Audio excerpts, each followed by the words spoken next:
They say the men were so brazen, they named their company EVIL Corp. We estimate that at least 300 different organizations in 43 countries have been affected by these attacks. He's earned his place on the FBI's list of the world's most wanted cyber criminals. From stealing $100 million from various banks to revving lambos in Russia's streets, this is the story of EVIL Corp, the largest and most harmful hacking group in the world. Fundamental weakness that organized crime has is that they are driven by money and they are driven by greed. Moscow, Russia, 2009. This is where our story begins, in a city bustling with technology and potential. Hidden in this city shadows, a group of talented yet troubled individuals comes together. They form a group, a collective of tech-savvy minds with an agenda, creating a chilling echo in cyberspace. They call themselves EVIL Corp. Now, you might be wondering about the name. EVIL Corp? That's right, it's not a name you would forget easily, and there's a reason for that. You see, there's a popular TV show called Mr.Robot. This show is all about hackers, just like the ones in EVIL Corp. The fictional company in the show, also named EVIL Corp, is a giant corporation that controls the majority of the world industries. Could it be that our real-life hackers were inspired by this show? Maybe they saw themselves as the real-life version of the TV rebels, using their skills against the powers that exist. However, unlike the TV show, the impact of the real EVIL Corp is far from fictional. They've been up to no good for over a decade, and their operations have been bold, to say the least. Their targets? Banks, lots of them, all around the world. By 2019, they had already stolen a whopping $100 million. As EVIL Corp grew, so did the alarm bells. They weren't just a group of petty hackers anymore, they had become a major target for law enforcement all over the world. They weren't just in the game for the money, they were playing for keeps. So here we are, at the start of our journey in the heart of EVIL Corp, a group of digital outlaws named after a TV show causing real-world havoc. But how did they do it? How did they steal such large sums of money and still manage to stay hidden? Let's find out.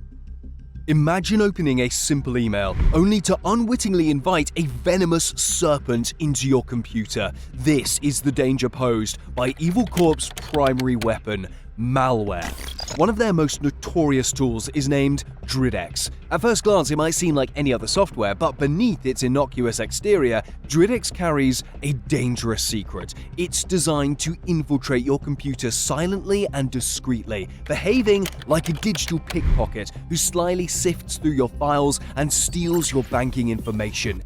This cybercriminal tool works in a methodical and cunning way. It uses large-scale phishing email campaigns, blasting out millions of seemingly legitimate emails every single day. These emails are cleverly disguised and contain an infected link. When an unsuspecting user clicks this link, DRIDX is installed on their machine, slithering its way into the depths of their computer. It's like opening your front door to a thief dressed as a mailman. Once inside, DRIDX gets to work. It infiltrates the web browser and begins crafting an elaborate deception.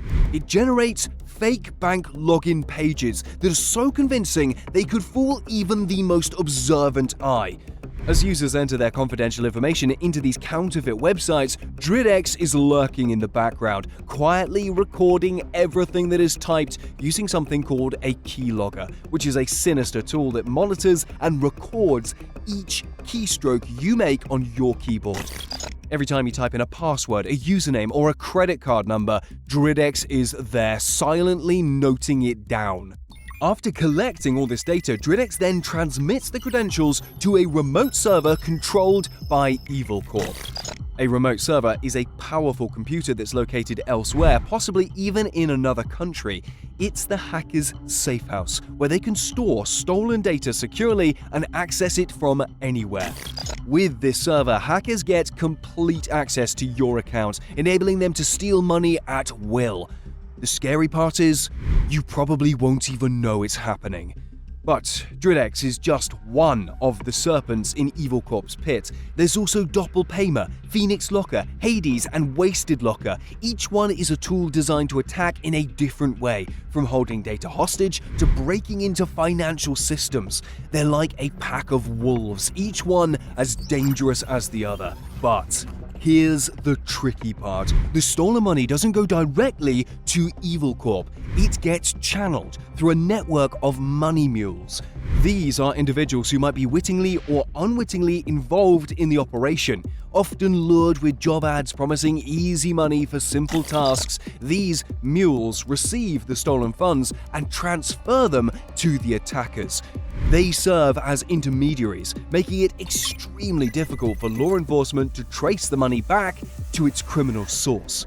The communication between the hackers and the mules is typically carried out through encrypted channels, adding another layer of complexity to the operation. What's clear is that EVIL Corp's operations are not just large-scale, they're sophisticated and highly automated. It's not a couple of hackers sitting in a dark room typing away at keyboards, it's an efficient machine working round the clock, exploiting every vulnerability and leaving no stone unturned. As we unravel the complex workings of EVIL Corp's tools, we start to understand the gravity of the threat they pose. It's like standing on the edge of a storm, watching as the dark clouds gather and the wind begins to howl. But it's not the storm we need to worry about, it's the man behind it. As we delve deeper, a question lingers. Who is the puppeteer controlling these strings, orchestrating this symphony of cybercrime? Stay tuned as we unveil the man behind EVIL Corp in the next chapter. At the heart of EVIL Corp's digital web, a figure emerges from the shadows. His name is Maksim Yakubets, a man from Moscow who is allegedly the mastermind behind this vast operation. Yakubets isn't new to this world of secrets and code. He cut his teeth with EVIL Corp in the early 2000s, back when the group was using the Zeus banking Trojan, the dangerous forerunner to Dridex. But Yakubets had his eye on a bigger game. He didn't want EVIL Corp to be just another name in the dark web. He had a vision of something bigger, something global. He started building a network, reaching out to people around the globe, making EVIL Corp's influence felt far and wide.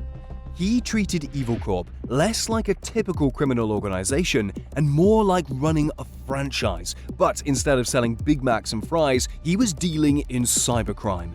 But it doesn't end there. Court records show that he once made an offer to someone living in the UK. He promised them access to the malware tool Dridex. All they had to do was pay him $100,000 up front. After that, they'd give him 50% of whatever they earned using Dridex, or at least $50,000 every week. In return, they would carry out cyber attacks for EVIL Corp, and Yakubets would provide the necessary malware and support. What's even more shocking is that Yakubets and EVIL Corp may have ties beyond the criminal world. Both the US and UK governments have said that Yakubets and EVIL Corp have been working closely with the Russian government. Maksim Yakubets, the man believed to be the boss of EVIL Corp, is a complex character.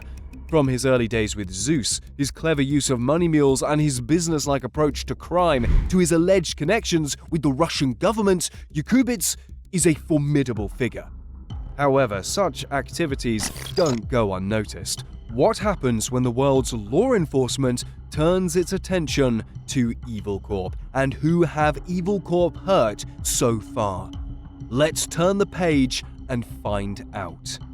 EVIL Corp's reach is as extensive as it is devastating. Its victims aren't just faceless banks, but a broad spectrum of businesses and organizations. It's not just about the money that's lost, but the lives disrupted. In this chapter, we bring light to the real-world impact of EVIL Corp's cyber onslaughts. Our first stop is Penneco Oil Company, a family-owned business. Imagine the shock and despair when they discovered that they had lost $3.5 million in 2 transactions to EVIL Corp.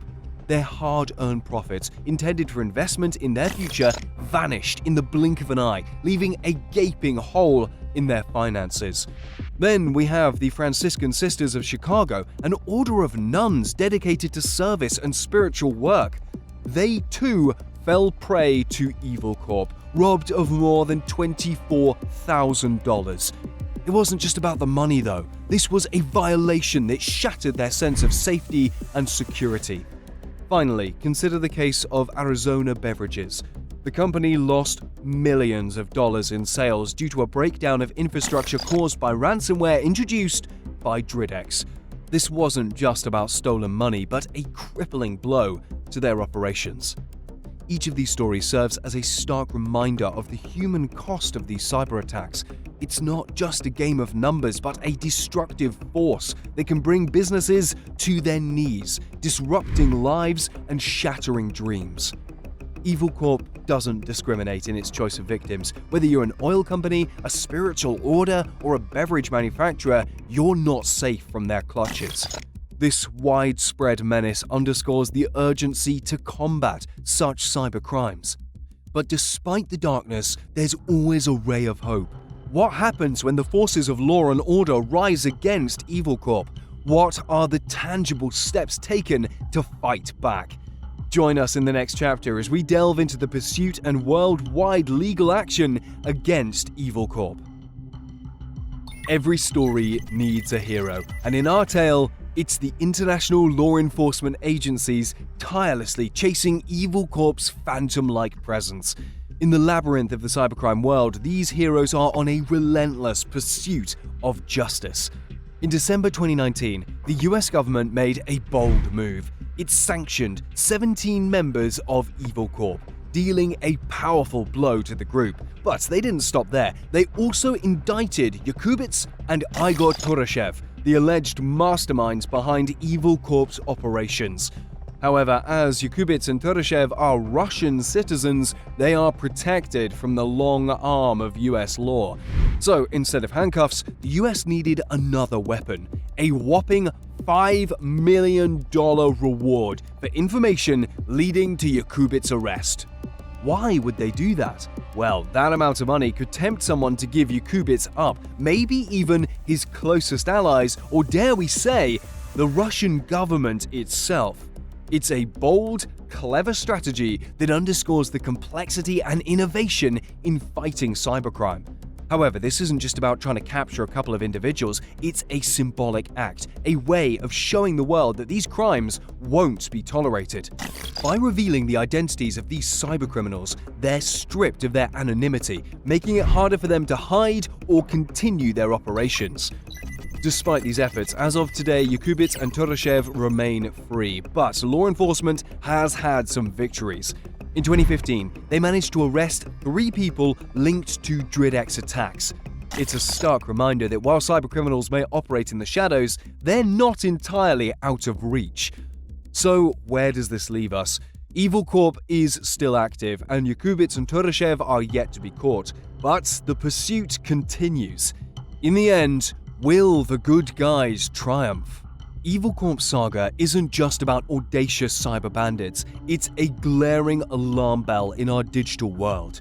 The havoc they've wreaked isn't confined to computer screens, but it echoes through our societies, businesses, and lives. EVIL Corp forces us to confront a chilling reality. The cyber realm can be a battleground, and robust cybersecurity is our only armor. But as our digital journey today comes to a close, one question lingers. In the face of unseen threats, are we ready? The answer to this question may remain a mystery, but one thing is certain: the story of EVIL Corp has only just begun.